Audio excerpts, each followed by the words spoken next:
and thanks for joining us. It's a great pleasure and honor to have Bob Beitcher, Jennifer Clymer, and Corinne Conley with us today to celebrate the poetry of Louise Glück, who was awarded the Nobel Prize for Literature in 2020 with a reading of her poetry. This show was Bob Beitcher's idea. He has chosen a superb selection of Glück's poetry. Bob will introduce the program, begin the reading of her poems, followed by Corinne Conley, Jennifer Clymer, and myself. Here's Bob Beitcher. Thank you, Harry. It's great to be here, and it's really exciting to be sharing this hour with the three of you and getting introduced to a new friend, Louise Glück, new to me as a poet, but certainly has been around for a long time. She was born on April 22nd, 1943 in New York City. She was raised in Hewlett on the South Shore of Long Island and attended Hewlett High School. Her parents were descended from Russian and Hungarian Jews, and interestingly, her father was co-inventor of the X-Acto knife. So any of you who have worked in graphic design or other fields, you will know the X-Acto knife. I go into this level of detail about her only because my wife was born in Woodmere, which is the neighboring town to Hewlett, 10 years after Louise, and attended the same high school. In high school, she suffered from anorexia, which she overcame only after 7 years of psychoanalysis. Because of her deep therapy, she did not attend college as a full-time student, although she took poetry classes at Sarah Lawrence and later at Columbia University. She later said, quote, "My emotional condition, my extreme rigidity of behavior and frantic dependence on ritual made other forms of education impossible." As Harry noted, she won the 2020 Nobel Prize in Literature. She's also won the Pulitzer Prize, the National Book Award, the Bollingen Prize, and others, and was the Poet Laureate of the United States from 2003 to 2004. Today, she is an adjunct professor of poetry at Yale and also teaches at Boston University. In a 2008 interview, she attributed her teaching to breaking down a writer's block that she had been suffering for 2 years. Glück has published 12 books of poetry starting in 1975, and a collection of her poems from 1962 to 2012 is what we have selected our poems from. There's a more recent book of Glück's poetry, Faithful and Virtuous Night, that we didn't have access to, and maybe at some point we can come back and read some of those poems. In the same 2008 interview that I cited previously, Glück makes the point that poetry readings can be approached in two different ways. To understand what the poem is saying is one way, and to feel the rhythm of the language wash over you is the other. She recommends the latter approach for a first-time listening and says you can spend more time on what the poem is saying to you later on. To me, her poetry feels autobiographical but not confessional. In her earlier volumes, she's been compared to Sylvia Plath or John Berryman. I think fair comparison would also be Emily Dickinson or Elizabeth Bishop. I would describe her poetry as being emotionally intense and often deals with themes like trauma, sadness, and isolation. She often draws on mythology or natural imagery in her poems. Overall, they have a dark tone to them. Please enjoy our readings, and then let's talk. So now I will read the first poem. Let me grab it here. It's called Gratitude. Do not think I am not grateful for your small kindness to me. I like small kindnesses. In fact, I actually prefer them to the more substantial kindness that is always eyeing you, like a large animal on a rug, until your whole life reduces to nothing but waking up morning after morning, cramped, and the bright sun shining on its tusks.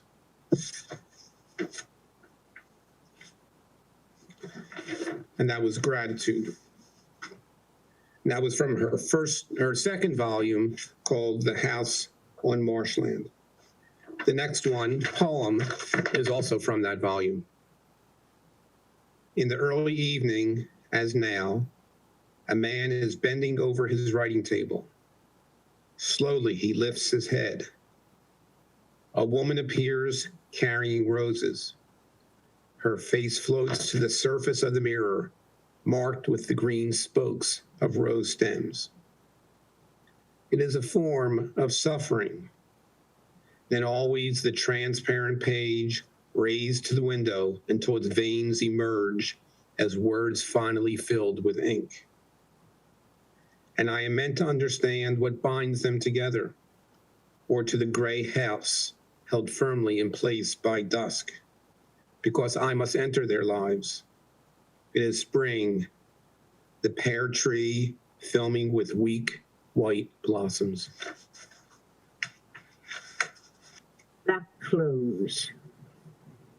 I think now it is better to love no one than to love you. Here are my black clothes, the tired nightgowns and robes, fraying in many places. Why should they hang useless as though I were going naked? You liked me well enough in black. I will make you a gift of these objects. You will want to touch them with your mouth, run your fingers through the thin, tender underthings. And I will not need them in my new life. The mirror. Watching you in the mirror, I wonder what it is like to be so beautiful, and why you do not love, but cut yourself, shaving like a blind man. I think you let me stare so you can turn against yourself with greater violence, needing to show me how you scrape the flesh away scornfully and without hesitation, until I see you correctly as a man bleeding, not the reflection I desire.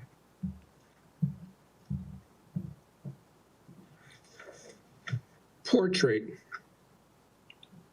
A child draws the outline of a body. She draws what she can, but it is white all through. She cannot fill in what she knows is there. Within the unsupported line, she knows that life is missing. She has cut one background from another. Like a child, she turns to her mother. And you draw the heart against the emptiness she has created.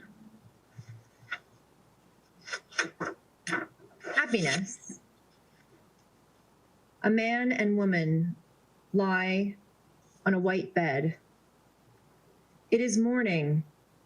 I think soon they will waken. On the bedside table is a vase of lilies. Sunlight pools in their throats. I watch him turn to her as though to speak her name, but silently, deep in her mouth. At the window ledge, once, twice, a bird calls. And then she stirs. Her body fills with his breath. I open my eyes. You are watching me. Almost over this room, the sun is gliding. Look at your face, you say, holding your own close to me to make a mirror. How calm you are. And the burning wheel passes gently over us.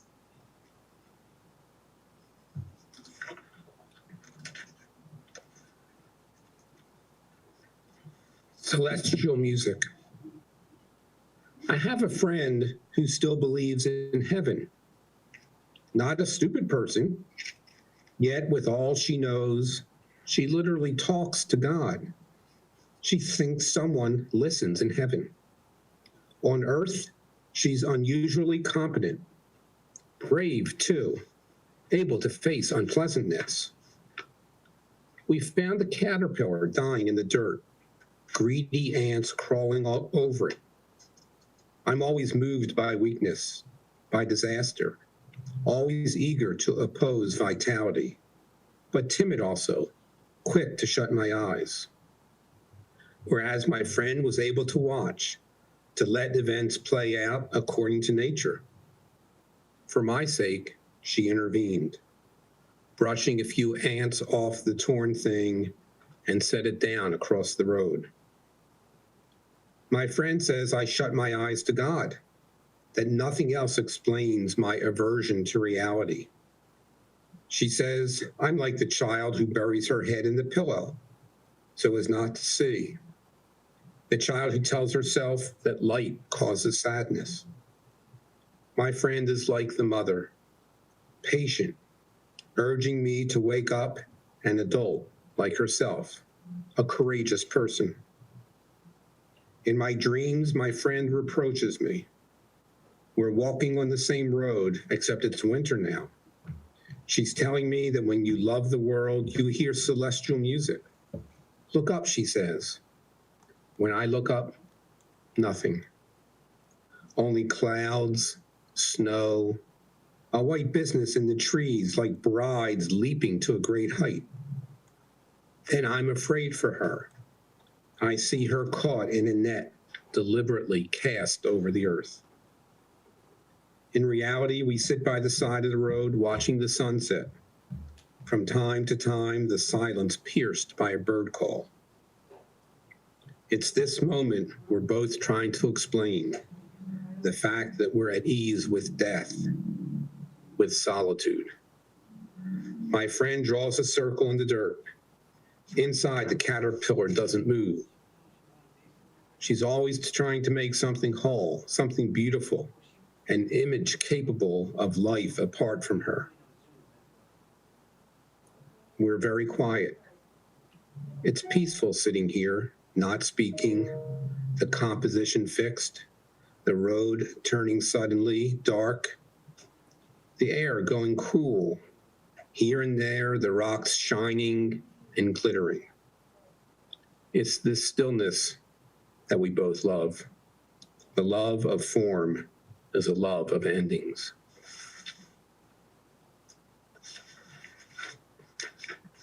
First memory. Long ago, I was wounded. I lived to revenge myself against my father, not for what he was, for what I was. From the beginning of time in childhood, I thought that pain meant I was not loved. It meant I loved. Wild iris. At the end of my suffering, there was a door. Hear me out, that which you call death. I remember. Overhead, noises, branches of the pine shifting, then nothing.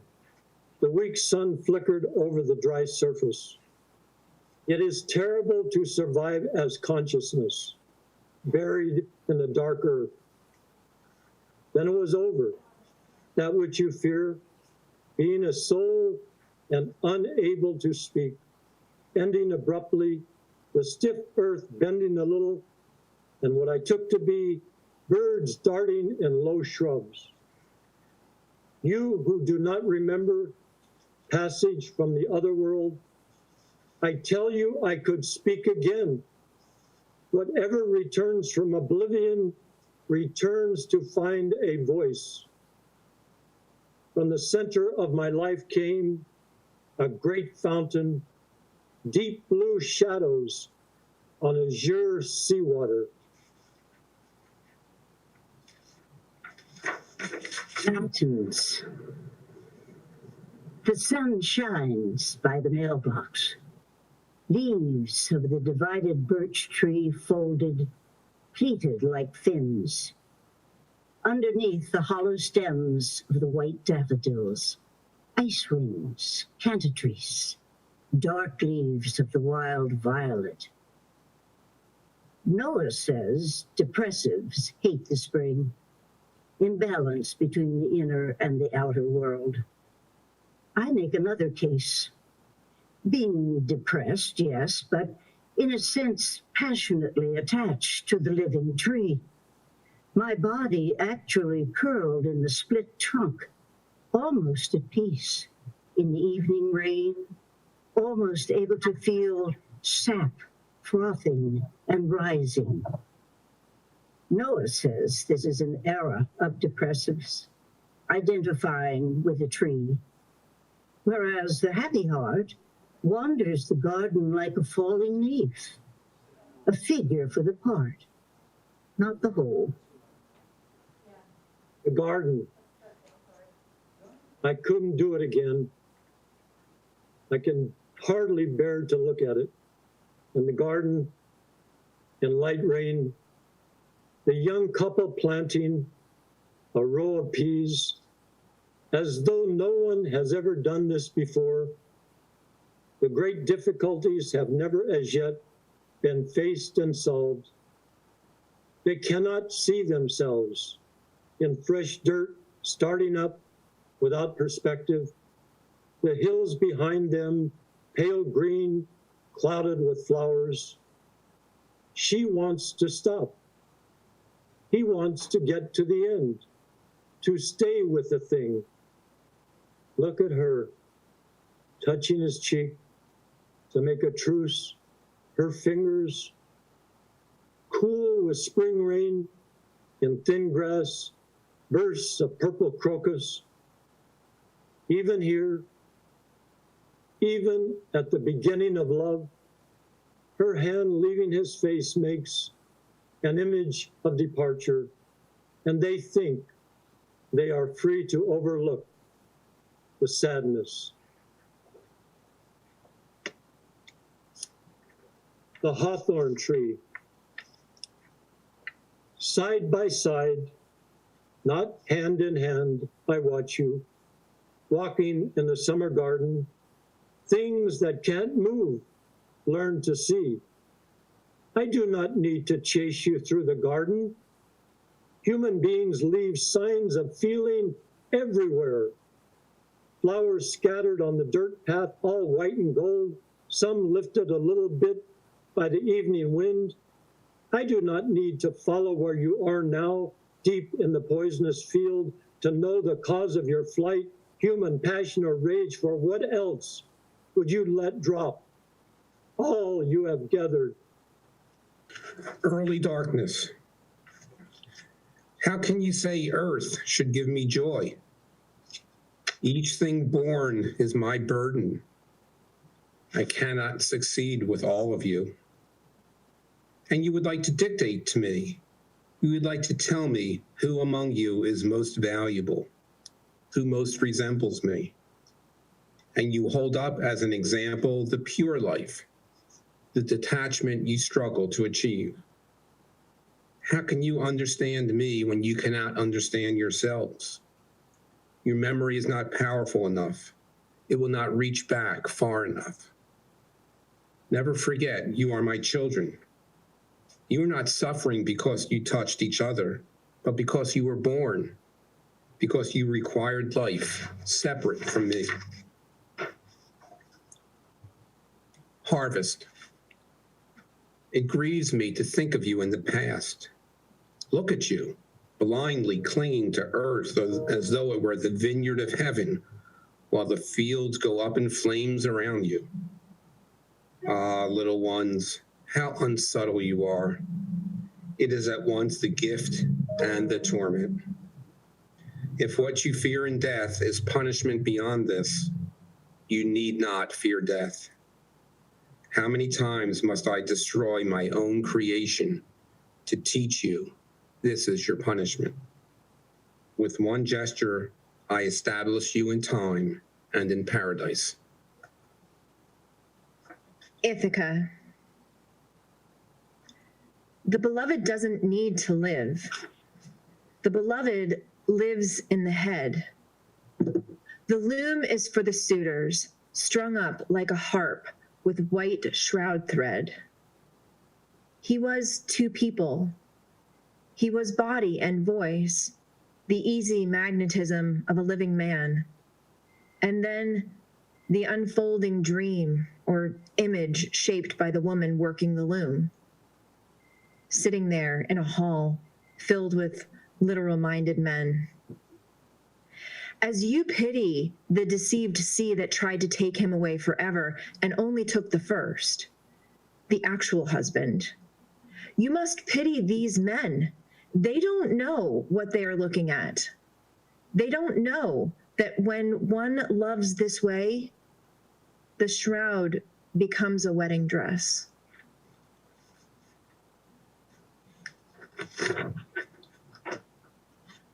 Midnight. Speak to me, aching heart.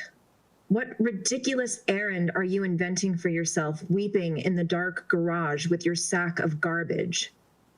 It is not your job to take out the garbage. It is your job to empty the dishwasher. You're showing off again, exactly as you did in childhood. Where is your sporting side, your famous, ironic detachment? A little moonlight hits the broken window. A little summer moonlight, tender murmurs from the earth with its ruddy sweetness. Is this the way you communicate with your husband? Not answering when he calls? Is this the way the heart behaves when it grieves? It wants to be alone with the garbage? If I were you, I'd think ahead. After 15 years, his voice could be getting tired. Some night, if you don't answer, someone else will. Byron. I became a criminal when I fell in love. Before that, I was a waitress. I didn't want to go to Chicago with you. I wanted to marry you. I wanted your wife to suffer. I wanted her life to be like a play in which all the parts are sad parts. Does a good person feel this way? I deserve credit for my courage. I sat in the dark on your front porch. Everything was clear to me. If your wife wouldn't let you go, that proved she didn't love you. If she loved you, wouldn't she want you happy? I think now, if I felt less, I would be a better person. I was a good waitress. I could carry 8 drinks.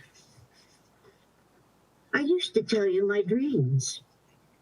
Last night I saw a woman sitting in a dark bus. In the dream, she's weeping. The bus she's on is moving away. With one hand, she's waving. The other strokes an egg carton full of babies. The dream doesn't rescue the maiden. Odysseus' decision. The great man turns his back on the island.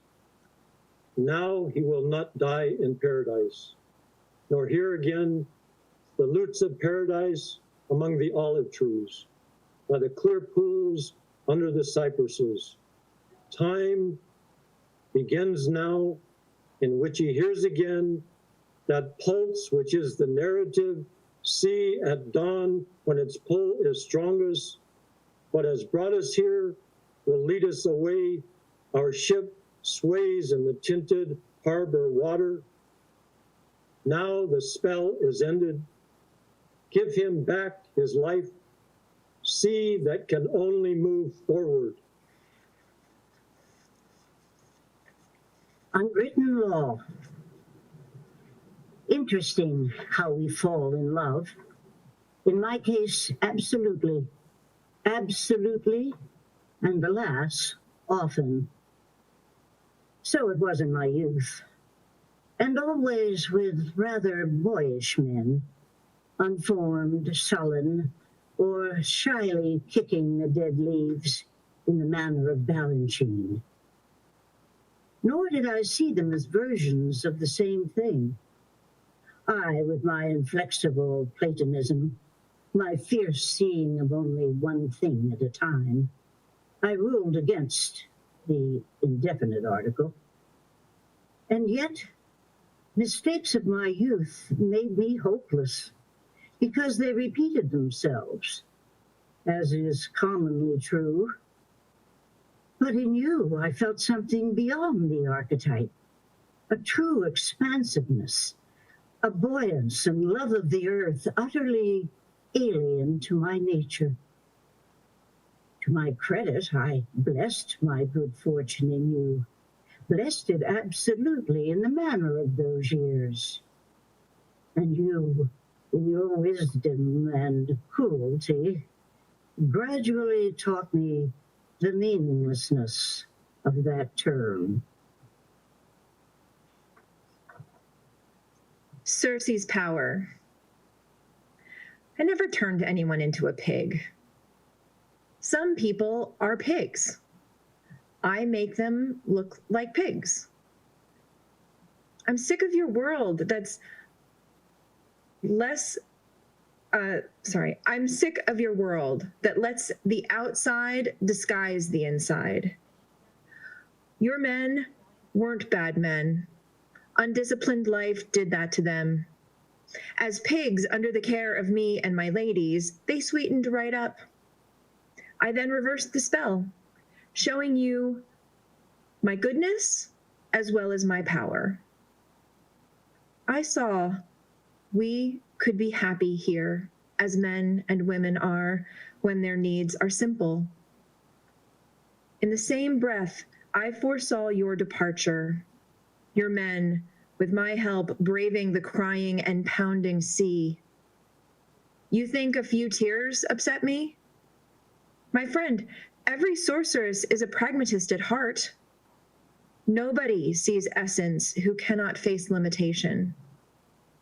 If I wanted only to hold you, I could hold you prisoner.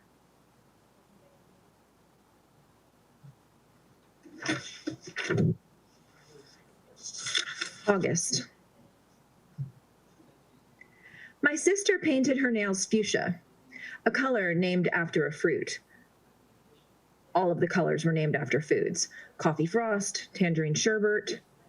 We sat in the backyard waiting for our lives to resume the ascent summer interrupted. Triumphs, victories from which school was kind of a practice.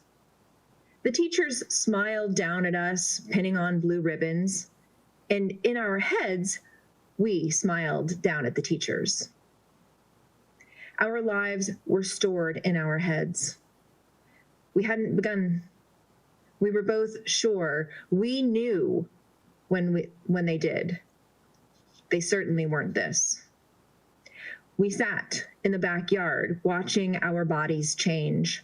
First bright pink, then tan. I dribbled baby oil on my legs. My sister rubbed polish remover on her left hand, tried another color. We read. We listened to the portable radio. Obviously, this wasn't life, this sitting around in colored lawn chairs. Nothing matched up to the dreams. My sister kept trying to find a color she liked. It was summer. They were all frosted. Fuchsia, orange, mother of pearl. She held her left hand in front of her eyes and moved it from side to side. Why was it always like this? The colors so intense in the glass bottles, so distinct. And on the hand, almost exactly alike. A film of weak silver. My sister shook the bottle. The orange kept sinking to the bottom. Maybe that was the problem. She shook it over and over and held it up to the light, studied the words in the magazine. The world was a detail, a small thing not yet exactly right, or like an afterthought, somehow still crude or approximate. What was real was the idea. My sister added a coat, held her thumb to the side of the bottle. We kept thinking we could see the gap narrow, though in fact it persisted. The more stubbornly it persisted, the more fiercely we believed. Right, Peach. There was a time only certainty gave me any joy. Imagine, certainty, a dead thing. And then the world, the experiment, the obscene mouth famished with love. It is like love, the abrupt, hard certainty of the end. In the center of the mind, the hard pit, the conclusion, as though the fruit itself never existed, only the end, point midway between anticipation and nostalgia. So much fear, so much terror of the physical world, the mind frantic, guarding the body from the passing, the temporary, the body straining against it. A peach on the kitchen table, a replica. It is the earth, the same disappearing sweetness surrounding the stone end, and like the earth, available. An opportunity for happiness. Earth we cannot possess, only experience. And now, sensation, the mind silenced by fruit. They are not reconciled. The body here, the mind separate, not merely a warden. It has separate joys. It is the night sky. The fiercest stars are its immaculate distinctions. Can it survive? Is there light that survives the end in which the mind's enterprise continues to live? Thought darting about the room above the bowl of fruit. 50 years, the night sky filled with shooting stars, light music from far away. I must be nearly gone. I must be stone, since the earth surrounds me. There was a peach in a wicker basket. There was a bowl of fruit. 50 years, such a long walk from the door to the table. And that concludes our reading of the poems. And I will just start out. Thank you all, first of all. Thank you all for your splendid and poignant readings. I will start out by just saying a few things, and then let's just go around the readers and see what each one of us has to say. I mean, as we noticed, the word fierce, Jennifer used the fierce or, semblance of it in a different way. And then the last one, I used the word fiercest, and she uses that word a number of times. And what I see in her work, I see her, in her early work, I see her moving from the I. Bob had mentioned she's not confessional, but I see her coming out of Sylvia Plath and Anne Sexton. And her professor, her mentor was Stanley Kunitz, who was one of my favorite poets. And he was very strict with her. Sometimes he would be shown a poem of hers, and she would ask him about a line. He'd say, "Are you kidding? Take that out." And so he really was an excellent mentor for her. And then I also see her moving from the I into almost as if she's an artist, separate, and looking at things, looking at people, looking at abstract things, the way a painter would a painting. And I see a great empathy in her. And then finally, what I will just say is that I see her, along with the themes that Bob mentioned, I see her use of her wounds. And I think that's something that all of us, whatever business we're in particular, since we're talking about poetry, the lesson is to embrace the wounds, embrace your wounds, and transcend the wounds through an artwork. No, don't run from them, but there's gold in those wounds that we all have. And so that's my offering. And since Jennifer's on the big screen right now, why don't you go, Jennifer, and then you pass it on to Bob or Corinne. I do agree. The earlier poems, there's definitely that connection to pain and deep love, and almost a couple of the poems, there was this sense of anticipation for what has yet to be, and almost regret for what might become. You know, the poem I really loved was Ithaca, and that discussion of a deep love that does not end just because the physical is not with you anymore. Yeah, that's a book of, one of her books is dedicated to the Odyssey and Ulysses, Telemachus, Circe, and Ithaca was the island home of Odysseus. So it's got that whole mythology piece in it. Yeah. It's really beautiful. Yeah. Yeah. Why don't you go on? Are you through, Jennifer? Do you have more?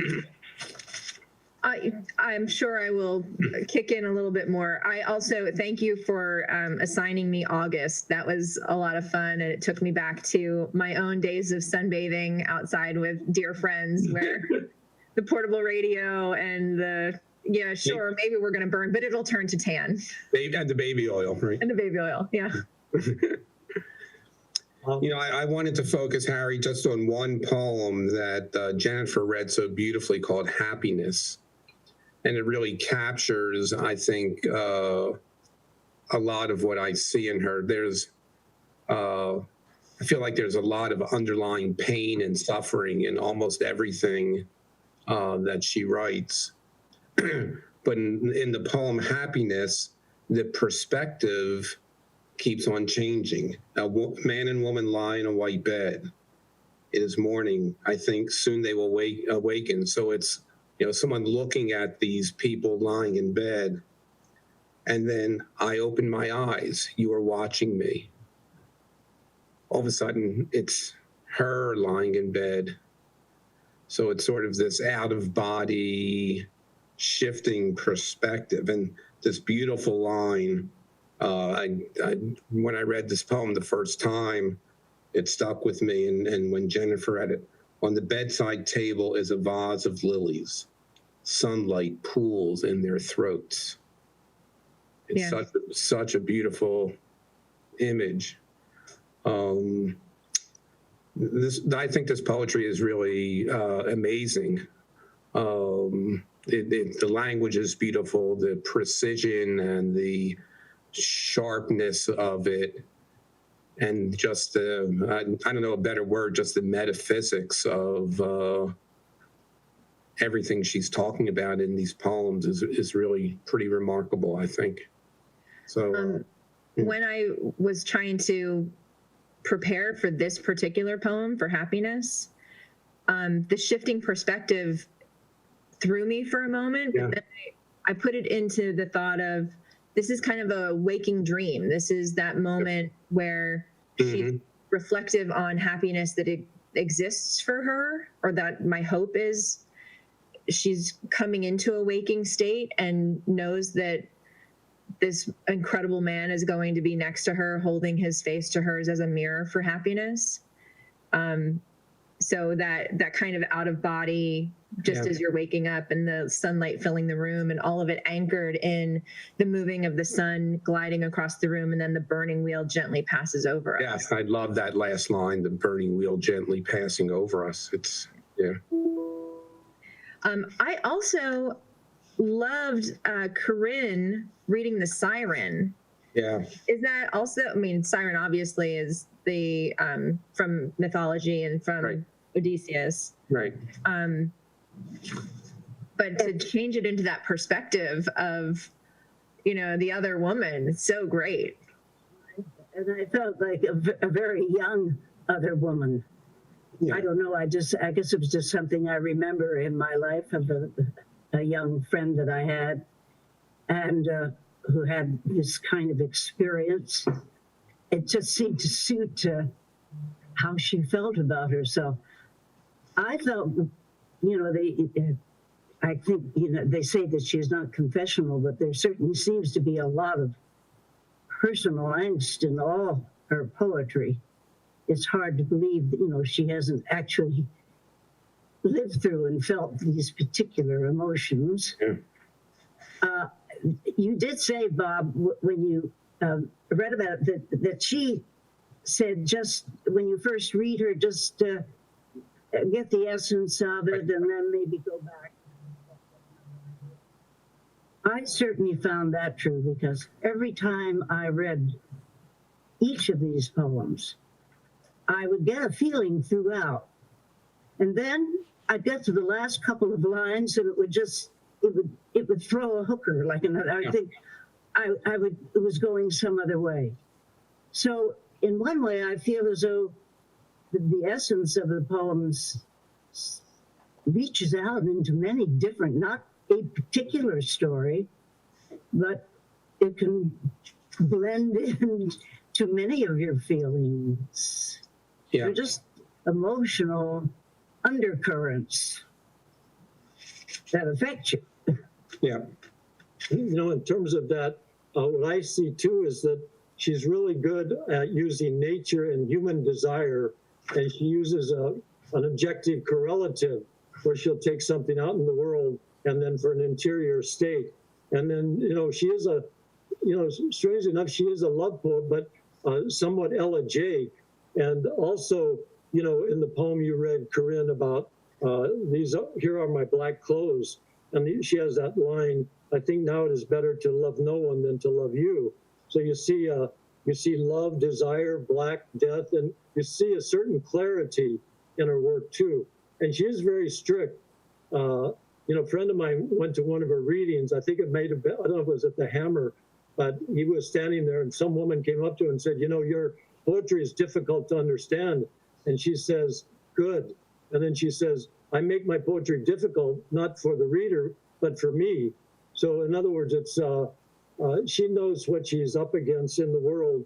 But the other thing I wanted to just say about the nature of poetry itself, we all live here in the motion picture country home, and we all know, the importance of performing. But when we listen to poetry, we always have to realize, and when we read it, it's really about the words. And all of us really tuned into the words on the page and read them from within ourselves. And you listen, and we each have to, whether we read or on the page or listen to poetry, we have to remember to listen to each word and to take our time and to listen almost with, a newness, and we really feel that in her too, because even in all the harshness of the wounds of the death, the pain, there's also a loveliness and a harmony in her work that I admire. Yeah, the musicality, you really brought that forward, Harry. Yeah. Yeah, points well made, Harry. And Corinne, I understand what you're saying. There are a lot of last lines or last stanzas to the poems that just blow up. The idea that you have just goes right out. She's thinking something else. But in terms of that, Bob, I noted that one of her poems, she says, the love of form is a love of ending. And she mentioned that a couple of times about male being the one who wants to get to the end. Right. The woman, at least in her particular thing, a little more into the process of something and just enjoying the journey. Yeah. Don't you think, I wonder, I love the poem that I read about the man shaving. She's watching him shave, and he's obviously trying to tell her something. Yeah. Like, you get the feeling, this is, I am bleeding. In other words, this is all over. They're just, it just shocks to a lot of this. Yeah. The ripe peach. I was just looking at that, Jim. Yeah. So incredible. And this was one that made me wonder how truly grounded in her life and her experience this is. That line, "I am the stone since the earth surrounds me." And that whole stanza, 50 years, the night sky filled with shooting stars, light, music from far away, that she doesn't feel the connection to it. There's this separation. And I don't know if that's her or just the beautiful language that she lets us feel another's experience. Yeah, I love that poem. It's such a wonderful meditation on life. There was a time that only certainty gave me joy. Imagine certainty, a dead thing. And then she talks about, and I wonder whether that harkens back to her, her life during anorexia and her love of form and ritual and all those things. And then in the center of the mind, the hard pit, the conclusion, as though the fruit itself never existed, only the end, the point midway between anticipation and nostalgia. It's such a beautiful image of sort of the transcendence of time and the anticipation of eating a peach and the nostalgia of what it tasted like. That's the pit. And it really kind of describes life in some way. And also a focus point. I don't know why I thought of in college, we all probably studied that, I can't remember the title, that Wallace Stevens poem about a jar and a field. Oh, yeah. And so, but it's a place of focus. And, a friend of mine early on, when I first started learning poetry, he wanted to do a lit mag called The Earth at the Center of the Mind. Stick that in there, but it is always nice to have a focus point. And she was good about that too, Well, her poetry, some of it was kind of analytical. I felt that in one poem that I was reading, she was talking to Noah. I felt that Noah must have been her therapist or something. Noah says that only depressives associate themselves with the tree. And of course she did. And he said it's better to be the leaf floating amongst the other things, not being, I guess not being the entire right. They're just part of the scene. Good advice, isn't it? We lost your audio at the very end of that, but the idea of being a part of a whole as opposed to picturing the... Yes, she identified with the tree. She curled inside it and became part of it and felt that she could hear the rain and feel the sap frothing and all this. And he said depressives identify with the tree and that it's better to be the falling leaf. Yeah. That is part of the scene. Yeah. Not the major attraction here. Well, and yourself. Also to be more vulnerable and fragile, right? And the other thing to all of us to remember is that poetry, they always say great poetry, you cannot really paraphrase great lines. I mean, it really is its own existence right there. And she really does have a way of getting under your skin. And the more you read her, the more you want to keep reading her. Right. There's some eerie qualities that she has that, we cannot totally explain. At least, I'm not a great rationalist. Bob's a much more understanding of all those worlds. But there's something to that aspect, too, about how she draws us in. Yeah. Harry, I don't know, I sent you that link to the that interview of her in 2008. I don't know whether you had a chance to look at it, but she is a very serious, very thoughtful. I mean, as I watched about the first 10 or 15 minutes of it, you can't imagine her laughing. Oh, what is that? I want to see that. I'll send you the link. I'll send you the link. It was an interview with her from 2008. She reads some of her poetry. She talks about her life. She talks about poetry. I need to go back and watch the whole thing, but so serious. Gosh, it was chilling and interesting, and yeah, all of those things. And also in some of her poems, she lives, I think, in the Northeast, you Yeah. mentioned, and so her connection with not only that part of America, but the ocean, the earth and the ocean is interesting. We have about 4 minutes left. Before we depart, I just wanted to say something that I wanted to say in the beginning, but I just wanted to really get this show on the road because her poetry is so full of vitality. And I wanted to hear what Bob wanted to say. But this is the 37th poetry show that we have done. And I always want to constantly keep in mind I don't know if the right word is the incarnation, but give thanks to the incarnation is one way of putting it. Now, I want to thank Jennifer Clymer for asking me to begin doing this. I didn't know, as I told in the beginning, how long I could do it, but it's continued. So I want to thank Jennifer for asking me that. And I also want to thank the Channel 22 staff, who do such a magnificent job day in and day out. And I also want to thank Jennifer and Bob Beitcher for something they've heard me say before. And that is really, if I may just represent all of the residents here, is for their loving support of the creative with a capital C. And also, finally, I want to thank Corinne, since she's the one that's here. I could thank the other readers, but I will stick with Corinne. When I first ran into Corinne on the campus as I was taking a walk, and she was too, I asked her if she if she was interested in reading poetry on our show, and she said, well, I never have before. And then she said, but I would be open to it.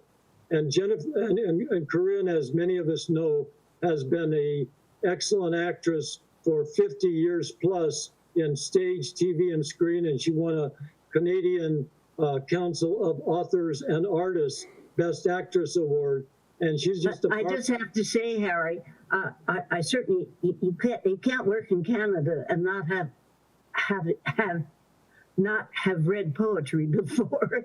And certainly when I first started in radio, did a lot of poetry reading. We were always reading either George Bernard Shaw or Shakespeare or something. I had a lot of classical training in Canada, that's for sure. Then forgive me for misinterpreting what you said. I thought you had said you never had read it publicly before, but please forgive me for that mishap. But I just wanted to finish by saying you were awarded the Best Actress Award, and regardless of my mistaken words, you are and have been a marvelous reader. Yes. So I just wanted to thank you all for the magnificent reading, and may we continue doing this and focusing on something that lifts us up and forgets for an hour all of the deaths and the grief and all the precautions that we have to take for our own good and for others. So that's my final thought, and I will turn it back to you, Jennifer. Thank you, Harry. Harry, it is such a pleasure. And to know that this is the 37th episode of Harry's Poetry Hour, that's something to be very, very proud of. This goes on, and for as long as it is a platform that you care to use, it is yours. Thank you. So he's got a renewal for another 37, or? He does. Yeah, I actually, I'm going to put in an order for 40. 40. I'll waive the I think it's wonderful to get to learn about the contemporary poets. Yeah. And Harry's given me many of those to read that really are a revelation. Harry, I've got an idea for you for another show, so I'll share it with you. Thank you very much, and thank you all. It's 2:00. Adios, all of you. Thank you. Thank you, Harry. Harry. Thank you all. Thanks, Corinne. Thanks, Jen.